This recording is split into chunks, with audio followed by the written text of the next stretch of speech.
What if I told you that talking to your dog like a human isn't weird at all? Not even a little.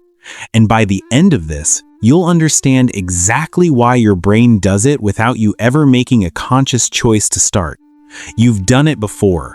You're alone in your apartment, maybe it's a Tuesday evening, nothing dramatic has happened, you're just moving through your night.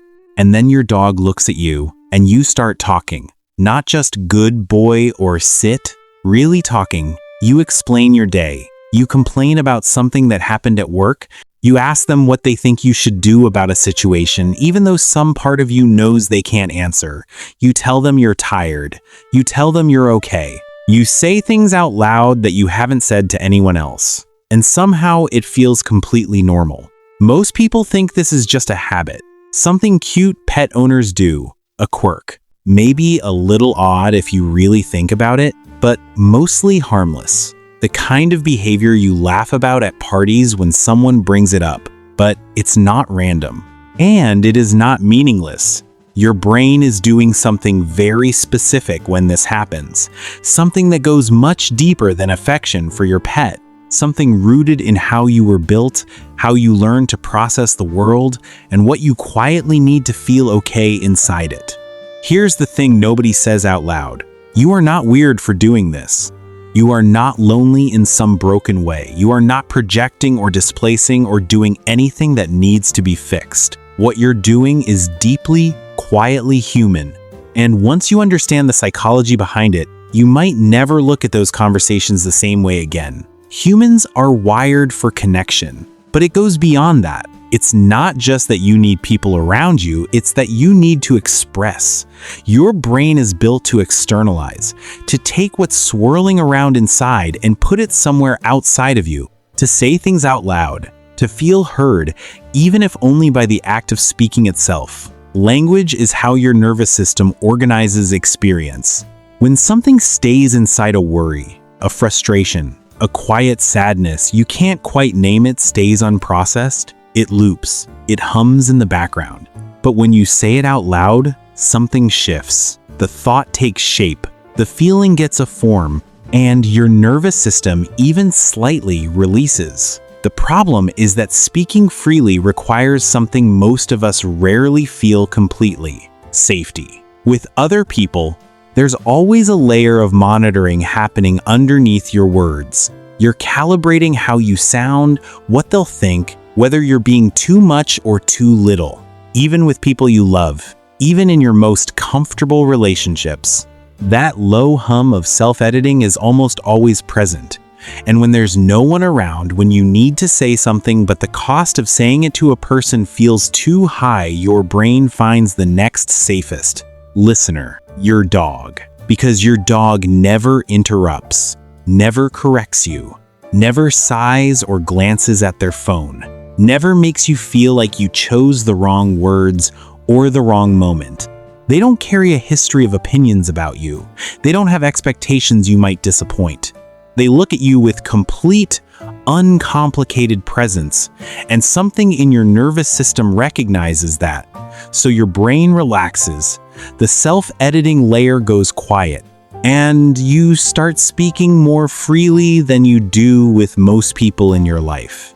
But here's where it gets deeper. When you talk out loud, even to someone who cannot respond, your brain processes emotions differently than it does in silence. Verbalizing a thought activates different neural pathways than thinking it. It creates a kind of internal clarity. Stress decreases, the tangled feeling loosens. Your mind, which was crowded a moment ago, starts to feel a little more like a room you can move around in. This is not a coincidence. This is your brain doing exactly what it was designed to do.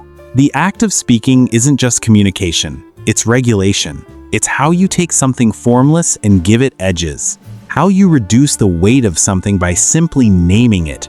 So in those moments, you're not really talking to your dog. You're thinking out loud in a place that feels safe. That's the reframe. That's the thing that changes how this looks entirely. The dog isn't the point. The safety is the point. The dog just happens to be the thing your nervous system has learned to associate with permission. Permission to be unfiltered. Permission to be unfinished. Permission to say the thing without immediately managing how it lands. And over time, something interesting happens. Your dog doesn't just become a pet you love. They become a psychological anchor, a physical presence that signals to your nervous system, you can slow down here. You don't have to perform here. This is a place where the version of you that's always being careful gets to put that down for a minute. Think about what that actually means. You had a long day, not a catastrophic one, just long, just full, just heavy in that quiet way days sometimes are.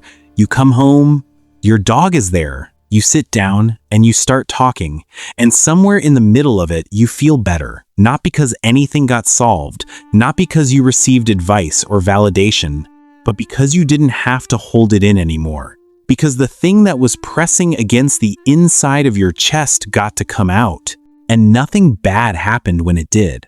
When was the last time you spoke freely, truly freely, without part of your brain monitoring how it sounded? For a lot of people, the answer is uncomfortable, because the truth is that most social environments, even loving ones, carry a subtle weight of performance. You adapt, you filter, you present, you try to be the version of yourself that the situation calls for. And you do this so automatically, so constantly, that you sometimes forget you're doing it at all. This is also why some people find themselves more comfortable talking to their dog than opening up to other people. And it's not because they don't want human connection. It's not even really about the dog. It's because somewhere along the way, speaking freely started to feel costly. Maybe speaking up led to conflict. Maybe being too open made you feel exposed in ways that didn't feel safe. Maybe you learned slowly, from 100 small moments, that what you said had to be managed carefully to keep things okay. Your brain learned that lesson. Brains are very good at learning those kinds of lessons. And so it found an outlet, a space where the lesson didn't apply, where you could say the thing without calculating the cost of saying it. Because it was never really about being understood. It was about feeling safe enough to speak. This is where it shifts again, because this behavior doesn't look the same at every stage of your life. When you were younger, talking to a pet might have been about play, about imagination, about the simple joy of a relationship with no complexity. As you grew up and the social world became more layered, those conversations likely changed texture. They became somewhere to put the things that didn't fit anywhere else. And as you get older, as life accumulates more weight, more responsibility, more grief, more quiet exhaustion, those conversations can become something almost sacred, not because of the animal, but because you are preserving something in yourself, a part of you that gets to be unguarded, a space where you don't have to be wise or composed or certain about anything. The behavior doesn't disappear, it deepens, it takes on new meaning.